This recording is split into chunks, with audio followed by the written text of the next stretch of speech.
then I'd also look for 10 or 15 what's known as long tail keywords. So long phrases that people would search for. So like home renovation services, you know, someone you're not going to get as many people searching for that one term, but the people who are people who are looking for a home renovation service.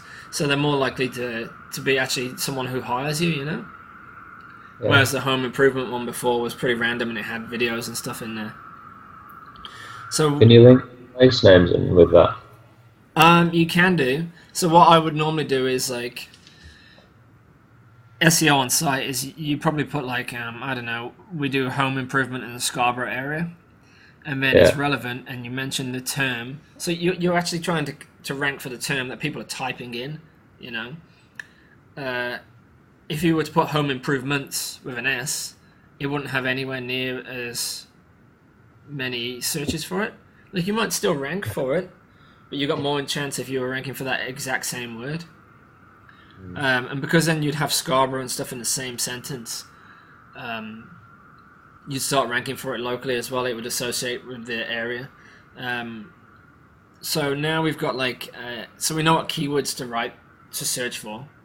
Assume we've got a list of like 30 keywords and you've got your new site set up. You would start adding like the meta tags and the image tags and things like that, stuff that you've already done on the last one. And that's because Google doesn't see, they don't know what the image is. When they look at it, it's just a big rectangle to them, so, or a box. So it could be a picture of a horse for all they know, and you could still write home improvement on it, and they'd be like, oh yeah, this website's about home improvement. Like Barclays Bank or Lloyd's Bank, it's got a picture of a horse, but then it says Barclays Bank, you know? So it's like they're still ranking for banking. So once you've got all that stuff and you start to do the on-site, after that, you want to build out like directories and things. So you've got your social media. You want to build like your Facebook profile, your Google Plus, and things like that.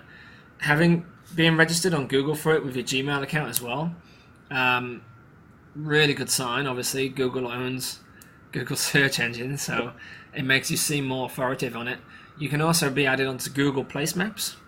So then you are put on a Google map for that location. So then not only will people be able to find you, but then when people are searching for your particular keywords in your town, you will come up as one of the main searches. You've got to think, because your website isn't as powerful or as large as these other sites, like Yellow Pages or Google directories and things like that, by being registered on them actually helps you, because say you come up 7th, but the Yellow Pages comes up 2nd. If you're the number 1 link on Yellow Pages for it, it's still going to be you that they show. People are going to click on it and then they're going to see you on the Yellow Pages page, you know? So it's still relevant to be listed on those sites. And it really doesn't take much. If you literally Google in business directories and go on there and just take the time to fill out, 20 or 30 of them. It really doesn't hurt.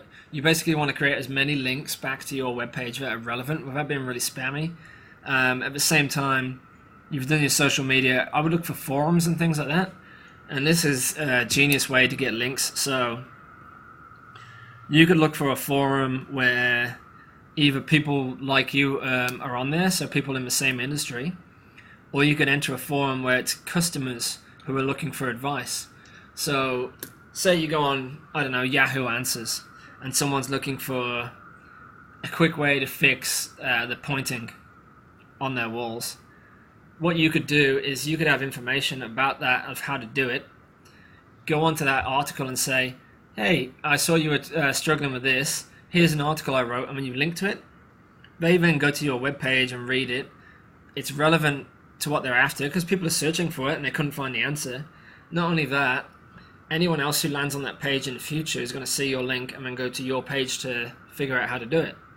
So you've got people who are coming through and they're gaining trust with you, but you're also getting links that are not just random links, like from a computer game website or something. It's actually from a link from someone who is looking for your service on a specific website, which then links to you. So it's actually more relevant. That one link is going to be more powerful than like 3 or 4 random ones, kind of thing. Okay. So that's not a bad thing to do. I know people who have